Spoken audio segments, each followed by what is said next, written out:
Mirësit dalin nga xhamia. Ajo që mësohet brenda saj nuk mbetet vetëm në fjalë, por shfaqet në veprime.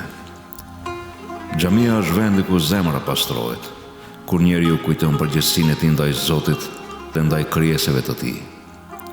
Kur besimtari del nga xhamia, ai nuk merr me vete vetëm qetësinë, por edhe mësimin për të qenë i mëshirshëm. Kjo mëshirë shfaqet menjëherë në kujdesin ndaj një kafshë të etur, sepse Islami e mëson se mëshira nuk kufizohet vetëm tek njerëzit, por përfshin çdo krijesë. Një veprim i vogël, si dhënia e ujit, është dëshmia e një zemre që është edukuar me ndjenjën e dëmshurisë dhe përgjegjësisë. Kjo mirësi vazhdon në rrugë, përmes respektit dhe përshëndetjes ndaj të tjerëve. Një buzëqeshje dhe një përshëndetje janë shenja të një shoqërie të shëndosh, ku njerëzit respektojnë dhe vlerësojnë njëri tjetrin. Kujdesi për shëndetin, përmes aktivitetit fizik si vrapimi, është gjithashtu një vlerë që Islami e promovon, sepse trupi është amanet dhe duhet të ruajtur me përgjegjësi.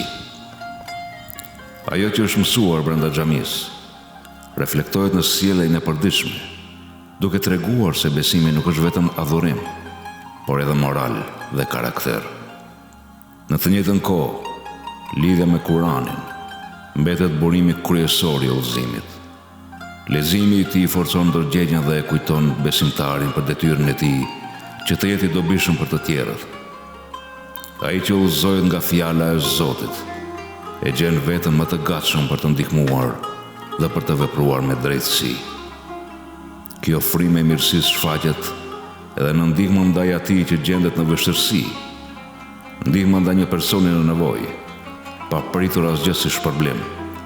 Është dëshmi e solidaritetit dhe vllazërisë që Islami e mëson, duke e bërë besimtarin të ndjejë përgjegjësi jo vetëm për veten, por edhe për të tjerët.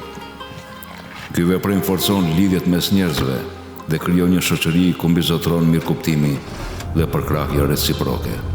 Po ashtu, respekti ndaj të moshuarve është një vlerë e rëndësishme, sepse ata përvaqësojnë përvojën, sakrificën dhe dinjitetin e një jete të tërë.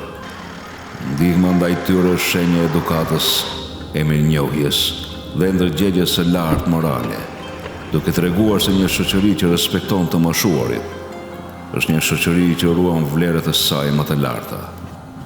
Dhe kjo mirësi vazhdon me mëshirën ndaj fëmijëve, përmes një gjesti të vogël bujarie, duke treguar se zemra që është e lidhur me besimin është gjithmonë e gatshme të japë dhe të ndajë me të tjerët.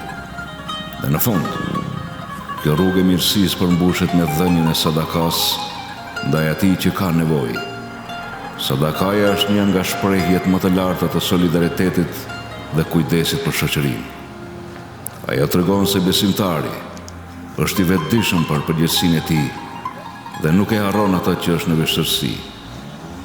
Dhe kështu mirësia që filloi nga xhamia vazhdon të përhapet në shoqëri, nga një person tek tjetri, duke dëshmuar se Ramazani është muaji që e forcon besimin, e pastron zemrën dhe e udhëzon njeriu drejt mëshirës, respektit dhe ndihmës ndaj të tjerëve.